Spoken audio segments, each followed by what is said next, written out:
جی ناظرین، یہ دیکھا جا سکتا ہے کہ اس وقت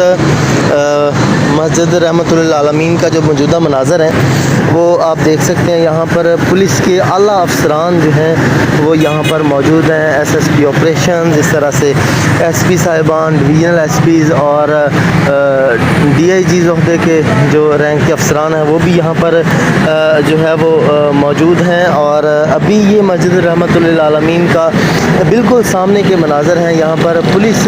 نے ڈیرے ڈال رکھے ہیں اور ابھی تک اس روڈ کو جو ہے وہ نہیں کھولا گیا ہے۔ یہ روڈ بھی جو ہے وہ بند ہے اور پولیس افسران سے بات ہوئی تو ان کا کہنا تھا کہ ابھی تک لائحہ عمل یہی ہے کہ یہاں سے جو روڈ ہے وہ ابھی تک نہیں کھولا جائے گا۔ جب ہمیں اعلیٰ افسران سے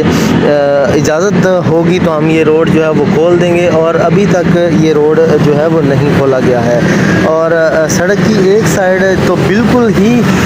جو ہے دیکھا جا سکتا ہے کہ اس روڈ کو بند کیا گیا ہے، جبکہ اگر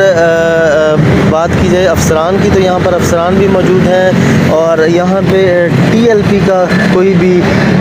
کارکن جو ہے وہ موجود نہیں ہے۔ اور اس کے ساتھ یہاں پر جو لوگ ہیں، شہری ہیں، وہ پریشان ہیں کہ اس روڈ کو کیوں بند کیا گیا ہے، اور یہ جب روڈ کھلے گا تو اس کے بعد ہی جو ہے صورتحال واضح ہوگی۔ یہاں پر جنید چیمہ بھی موجود ہیں، ایس ایس پی، اس طرح مختلف افسران جو ہے وہ یہاں پر موجود ہیں۔ اور اگر روڈ کی دوسری جانب کی بات کی جائے، یہ موجودہ حالات ہیں اس وقت کہ یہاں پہ پولیس کی جو نفری ہے وہ بھی تعینات ہے اور پولیس کی جو گاڑیاں ہیں وہ بھی یہاں پہ کھڑی ہوئی ہیں، اور یہاں پر پولیس کی جانب سے رستے کو بند کیا گیا ہے، اور یہاں پر جو شہری ہیں وہ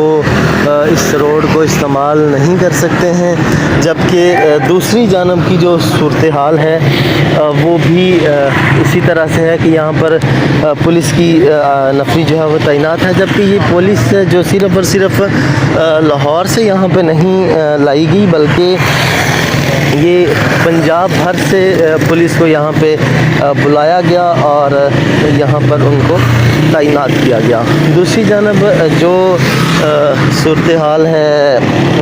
تحریک لبیک کی، تو علامہ سعد رضوی کی سربراہی میں جو یہ